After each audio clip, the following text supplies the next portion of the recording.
ঢালাই রাস্তার কাজের সূচনা হয়ে গেল মালদা মানিকচক ব্লকের চৌকি মির্দারপুর অঞ্চলের ছোট ধরমপুর এলাকায়। চৌকি মির্দারপুর গ্রাম পঞ্চায়েতের তরফে পঞ্চদশ অর্থবর্ষে 2 লক্ষ টাকা ব্যয়ে একটি ঢালাই রাস্তার কাজের সূচনা হয়ে গেল আজ। এলাকাবাসীর দীর্ঘদিনের দাবি ছিল এই রাস্তা কাঁচা ছিল। এই রাস্তা দিয়ে শিশু গর্ভবতী মায়েরা ICDS সেন্টারে যেতেন, ফলে বৃষ্টি বাদলের দিনে তাদের বেশ সমস্যা হতো। রাস্তা ঢালাই হওয়ায় এলাকাবাসীর বেশ সুবিধা হবে। ফিতে কেটে ঢালাই রাস্তার কাজের সূচনা করেন চৌকি মির্দারপুর অঞ্চলের প্রধান আনোয়ার আলী। গ্রাম পঞ্চায়েত সদস্য উজির হোসেনের উদ্যোগে এই রাস্তা তৈরি হলো।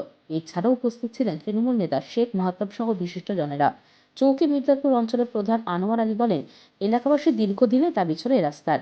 গ্রাম পঞ্চায়েতের তরফে পঞ্চদশ অর্থবর্ষে 2 লক্ষ টাকা ব্যয়ে এই রাস্তা তৈরি করা হলো।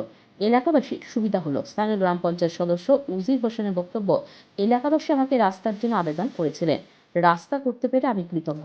এলাকাবাসীর বেশ সুবিধা হলো। চৌকি জিপির পক্ষ থেকে 2 লক্ষ টাকা ব্যয়ে 56 মিটার রাস্তার কাজ শুভ সূচনা করলেন সাগর হাউস টু বিক্রম।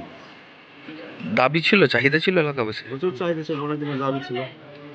এরা বর্ষার সময় জল জমে হতো, কাদা হতো, হাঁটতে পারতো না। এই কাজটা করে এলাকাবাসীর খুব উন্নত। গ্রাম পঞ্চায়েতের তরফে হয়েছে। আপনার নম্বর? স্থানীয় বাসিন্দা বিবেক মণ্ডল বলেন, এই রাস্তা দিয়ে শিশু গর্ভবতী মায়েরা যেত ICDS সেন্টারে। বর্ষাকালে তাদের সমস্যা হতো। রাস্তা হয়ে যাওয়ায় সকলের বেশ সুবিধা হবে। কি কাজ হচ্ছে এখানে? চৌকি জিপি থেকে ঢালাই রাস্তাটা আচ্ছা, সাগর হাসতে দিতে হয়। এখানে ICDS বাচ্চারা তো কিছুদিন আসার জন্য সুবিধা হচ্ছিল, দিনের প্রয়োজন। ঢালাই রাস্তার দাবি ছিল গ্রামবাসী 2 লাখ টাকার